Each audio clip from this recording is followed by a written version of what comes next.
U staat op de hobbymarkt in IJsendijk, hè? En wat hebt u voor hobby? Ik heb hobby keramiek maken.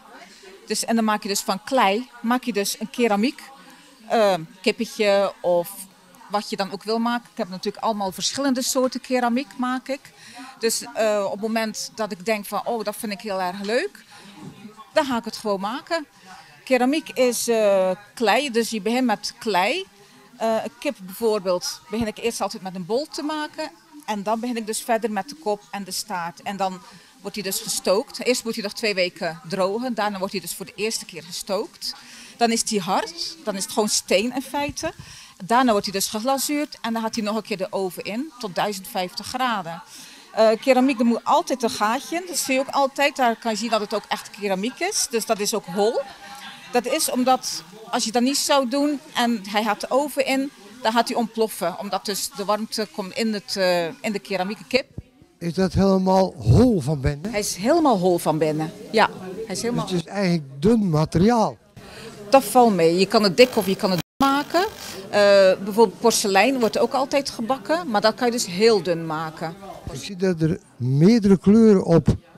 Nee, niet 2 keer in de oven, maar wel 2. Dus je doet de eerste laag doe je erop, dan laat je hem even drogen en dan doe je de tweede laag erop.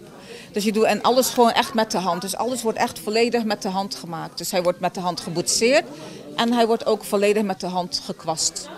Dus Die laag die je aanbrengt heet glazuur.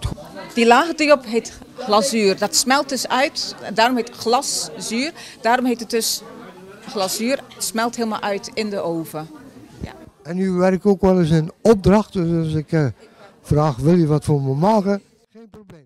Dat is geen probleem. Ik werk inderdaad een opdracht. Doe ik dus wel. Ga ik eerst een gesprekje aan met de mensen. Vraag ik wat ze willen. Vraag ik eventueel of dat ze voorbeelden hebben met wat ze willen. En dan ga ik daar zelf op voortborduren van hoe kan ik het maken en hoe kan ik mijn eigen interpretatie eraan geven. Want dat doe ik dus wel. Ik zet mijn eigen handtekening erop en ik maak het volledig naar mijn eigen gedachten dan weer. Maar wel in opdracht van de mensen.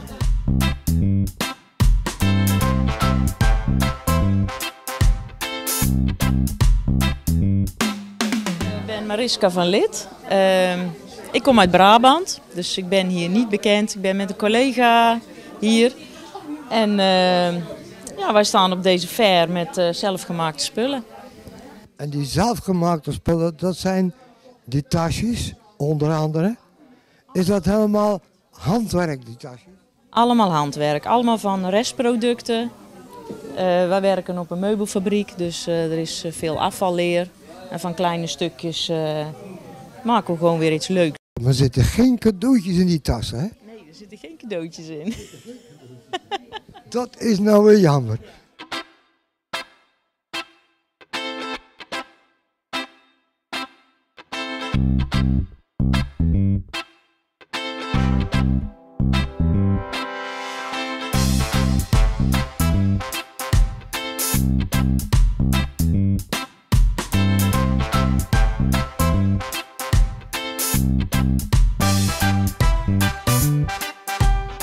Mijn naam is Dominique Morkus en ik maak allerlei kaartjes voor allerlei gelegenheden.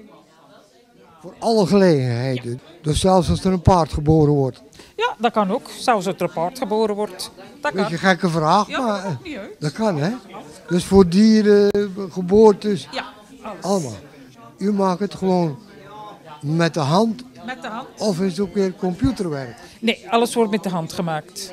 Alles wordt met de hand. Je moet allemaal zelf tekenen en gebeurt dat ook voor een overlijden?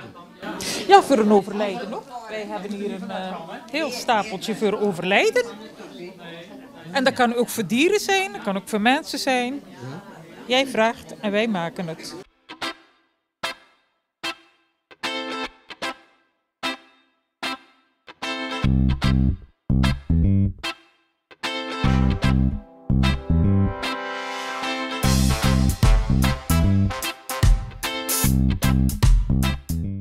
Ik doe hobbyhaken.